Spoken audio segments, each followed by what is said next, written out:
राजस्थान माध्यमिक शिक्षा बोर्ड ने 10वीं कक्षा के नतीजे घोषित कर दिए हैं और इस बार भी लड़कियों ने शानदार प्रदर्शन किया है। टॉप करने वालों में चेष्टा शर्मा का नाम सबसे ज्यादा चर्चा में है। चेष्टा ने टॉप 1 में जगह बनाकर अपने परिवार और पूरे प्रदेश का नाम रोशन किया है। उनकी सफलता इसलिए भी खास मानी जा रही है क्योंकि उन्होंने इंग्लिश, सोशल साइंस और संस्कृत जैसे 3 विषयों में पूरे 100 में से 100 अंक हासिल किए हैं। इन अंकों से साफ पता चलता है कि चेष्टा की पढ़ाई पर मजबूत पकड़ है और उन्होंने मेहनत के साथ तैयारी की थी। उनकी इस उपलब्धि ने दूसरे छात्रों को भी प्रेरित किया है कि मेहनत और लगन से बड़े लक्ष्य हासिल किए जा सकते हैं। वहीं सीकर जिले की रहने वाली सिम्स निठारवाल भी इस बार चर्चाओं में है। सिम्स ने प्रदेश में तीसरा स्थान हासिल किया है और सीकर जिले में पहला स्थान पाया है। सिम्स सेंट्रल चिल्ड्रन अकेडमी की छात्रा हैं और उन्होंने अपने स्कूल के साथ साथ पूरे जिले का नाम रोशन किया है। सिम्स ने परीक्षा में कुल 600 में से 595 अंक हासिल किए हैं, जो अपने आप में एक बड़ी उपलब्धि मानी जा रही है। खास बात यह है कि उन्होंने गणित और अंग्रेजी जैसे कठिन विषयों में पूरे 100 में से 100 अंक हासिल किए हैं।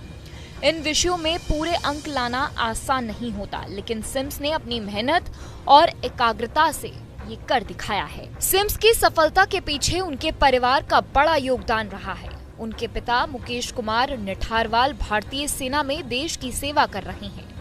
पिता का अनुशासन और मेहनत का संदेश सिम्स को हमेशा प्रेरित करता रहा है। उनकी मां ने भी पढ़ाई में पूरा सहयोग दिया है और हर कदम पर उनका हौसला बढ़ाया है।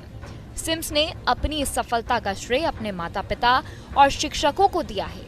उन्होंने कहा कि उन्हें अपने गुरुजनों से यही मार्गदर्शन मिला, जिसकी वजह से वह इस मुकाम पर आ पाई और ये हासिल कर पाई। भविष्य को लेकर सिम्स का सपना भी बड़ा है।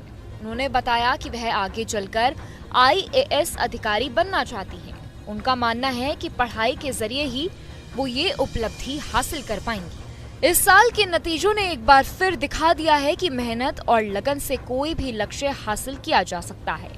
चेष्टा शर्मा और सिम्स निठारवाल जैसी छात्राओं ने साबित कर दिया है कि पढ़ाई में अनुशासन और सही मार्गदर्शन बहुत मायने रखता है। दोनों की सफलता से न केवल उनके परिवार बल्कि पूरे प्रदेश को गर्व हुआ है।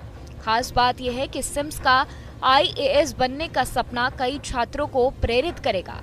ऐसे परिणाम बताते हैं कि अगर लक्ष्य स्पष्ट हो और मेहनत ईमानदारी से की जाए तो सफलता जरूर मिलती है। आने वाले समय में ये छात्राएं देश का नाम और रोशन कर सकती हैं। जी बढ़िया बताएं, जो है आपने टॉप किया है, अच्छे अंक हासिल किए हैं, क्या कुछ किस तरह से तैयारी की, क्या आगे लक्ष्य है? आगे का तो ये है कि जेई करने का मन है, तो आगे जेई की प्रिपरेशन करेंगे, फिर IIT। और पढ़ाई का ये है कि जैसे जितना पढ़ाया उतना उसी दिन पढ़ा, रेगुलर पढ़ा, कंसिस्टेंसी के साथ। कोई भी प्रेशर नहीं रखा कि बहुत ज़्यादा पढ़ना है या बहुत कम पढ़ा जा रहा है। अगर कम भी पढ़ा जा रहा है तो रेगुलर पढ़ना है बस। और स्कूल वालों ने काफ़ी सपोर्ट किया, सब्जेक्ट टीचर्स ने काफ़ी मोटिवेट किया, नाना जी का काफ़ी मोटिवेशन रहा। पापा मम्मी क्या करते हैं? मेरे पापा फार्मर है और मम्मी हाउसवाइफ है। जो अन्य जो छात्र हैं उनको क्या कहना चाहिए, किस तरह से अच्छे अंक अर्जित किए जा सकते हैं? अच्छे अंक तो यही कि टीचर्स जो बता रहे हैं वो उतना रेगुलर पढ़ना है, टीचर्स की बात माननी है। जो टेस्ट होते हैं वो रेगुलर देने हैं। अगर टेस्ट में कुछ गलत भी हो रहा है तो उसको सीखना है, ऐसे नहीं छोड़ना कि गलत हो गया, उससे सीख लेनी है। कितने घंटे अगर स्टडी करें तो अच्छे अंक हासिल किए जा सकते हैं? आपने कितने घंटे किए? नहीं, घंटे मैटर नहीं करते, पर ऐसे मिनिमम अगर रोज़ अगर स्टार्टिंग से पढ़ रहे तो मिनिमम 2-3 घंटे, और अगर ज़्यादा पढ़ना है तो फिर 5-6 घंटे, 8 घंटे, जितना आपका मन हो। बेसिकली आपका अगर मन नहीं होगा तो चाहिए आप 10 घंटे पढ़ लो, कुछ फ़र्क नहीं पड़ेगा। और अगर मन से आप पढ़ रहे हैं कंसंट्रेशन के साथ तो 3 घंटे काफ़ी हैं। आपको पहले से उम्मीद थी कि इतने शानदार अंक आपके आएंगे? वो तो फिर मेहनत थी तो पता तो था ही। पता था? हाँ। तो किस तरह का, जब आपको पता चला इतने अच्छे अंक आए, तो किस तरह का रिएक्शन रहा होगा? वो है कि पता चला तो बहुत खुशी हुई। बड़ी खुशी हुई? हाँ। क्या नाम है? प्रियांशी। जी, आज रिजल्ट आया है, आप यहाँ प्रदर्शन कर रहे हैं, किस प्रकार से आपका एम रहा? एम तो अच्छा ही था, फिर यहाँ पे सपोर्ट भी मिला टीचर्स का, तो सभी अच्छा था यहाँ पे। मतलब ऐसा था कि इतना सोचा नहीं था, तब मैं प्रिंस में आई थी, ऐसा था कि 99 वो 95 प्लस आ जाएगी, फिर यहाँ पे आके उन्होंने बताया कि हम राजस्थान टॉपर के उसमें रेस में दौड़ेंगे। फिर उन्होंने बताया कि 99 तक भी हम ला सकते हैं, मतलब मैं तो फिर उन्होंने बहुत सपोर्ट किया, घर का भी सपोर्ट था, तो हो गया अचीव फिर ऐसे 99। आगे पापा जी मम्मी क्या काम करते हैं? मैं इनको सपोर्ट आता है। मेरे मम्मी पापा गवर्नमेंट टीचर हैं। वो मतलब वैसे उनको छुट्टी तो नहीं मिलती, पर ऐसे फ़ोन पे वो बात करते थे तो हमेशा कहते थे भाई टेंशन नहीं लेना है, जितनी आए उतनी ठीक है, अपनी 100% देना है और कोई टेंशन की बात नहीं है। अब आगे का क्या आपका सपना रहेगा? आगे का भी मैं नीट में फाउंडेशन कर रही हूँ पीसीपी बरेली से, और आगे यूपीएससी करूँगी मैं। बाकी स्टूडेंट है जो ग्रामीण क्षेत्र से रहते हैं उनको क्या मैसेज करना चाहेंगे आप? उनको ये है कि अपने मम्मी पापा से कहो, अगर उनको रियली में पढ़ाई करनी है तो अपने मम्मी पापा से कहो कि उनको मतलब अच्छे स्कूल में डालें, और प्रिंस भी वो विजिट कर सकते हैं। आप यहाँ पे रहे तो कितने घंटे की आपका वो रहता है टाइम पढ़ाई का यहाँ पे हॉस्टल में? ऐसे 6 घंटे तो हमारे स्कूल में लगते हैं, फिर उसके बाद 5 घंटे की सेल्फ स्टडी होती है। तो उसके अलावा अगर बच्चा पढ़ना चाहे तो पढ़ सकता है।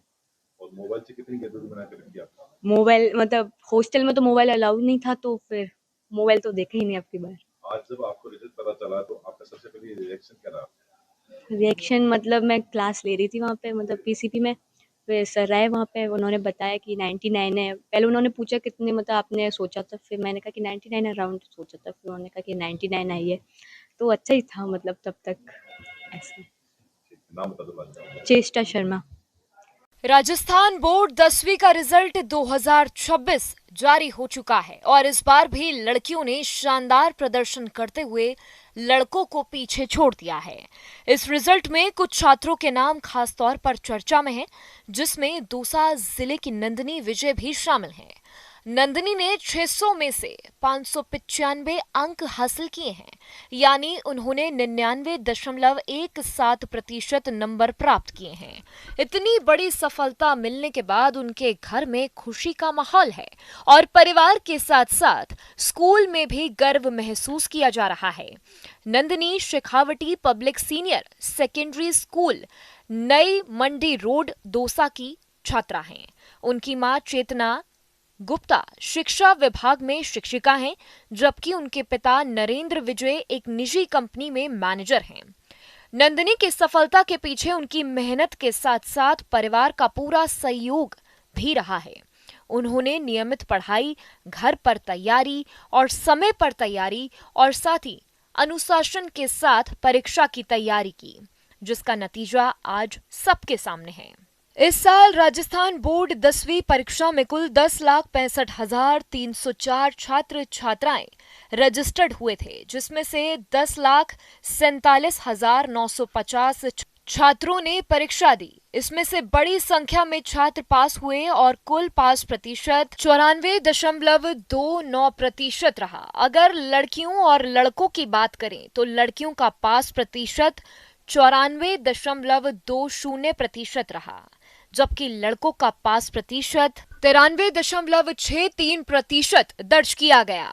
इससे साफ है कि इस बार भी लड़कियों ने बेहतर प्रदर्शन करते हुए बढ़त बनाई है। बड़ी संख्या में छात्रों ने अच्छे अंक हासिल किए हैं, जो शिक्षा के क्षेत्र में लड़कियों की बढ़ती भागीदारी और मेहनत को दिखाते हैं। नंदिनी विजय की सफलता इस बात का उदाहरण है कि अगर सही दिशा में मेहनत की जाए और परिवार का साथ मिले तो बड़ी उपलब्धि हासिल करना संभव है। उनकी कामयाबी से दौसा जिले का नाम रोशन हुआ है और अन्य छात्रों को भी प्रेरणा मिली है। रिजल्ट आने के बाद अब छात्र छात्राएं आगे की पढ़ाई के लिए 11वीं कक्षा में अपनी पसंद की स्ट्रीम चुनने की तैयारी कर रहे हैं। जिन छात्रों ने अच्छे अंक प्राप्त किए हैं उनके लिए ये खुशी का मौका है, जबकि जिनके अंक थोड़े कम आए हैं उन्हें निराश होने की जरूरत नहीं है। आगे भी कई मौके मिलते हैं और मेहनत कर कर बेहतर प्रदर्शन किया जा सकता है। कुल मिलाकर इस बार का रिजल्ट छात्रों के लिए उत्साह बढ़ाने वाला रहा है और नंदिनी जैसी छात्राओं की सफलता दूसरों के लिए प्रेरणा बन रही है। आपके मोबाइल पर तुरंत आएगी ब्रेकिंग न्यूज। स्क्रीन पर सबसे पहले दिखेगी बड़ी खबर। देश दुनिया की हर खबर एक जगह। अब आपके मोबाइल पर तुरंत फटाफट इंस्टॉल कीजिए न्यूज नेशन ऐप और रखिए खुद को अपडेट।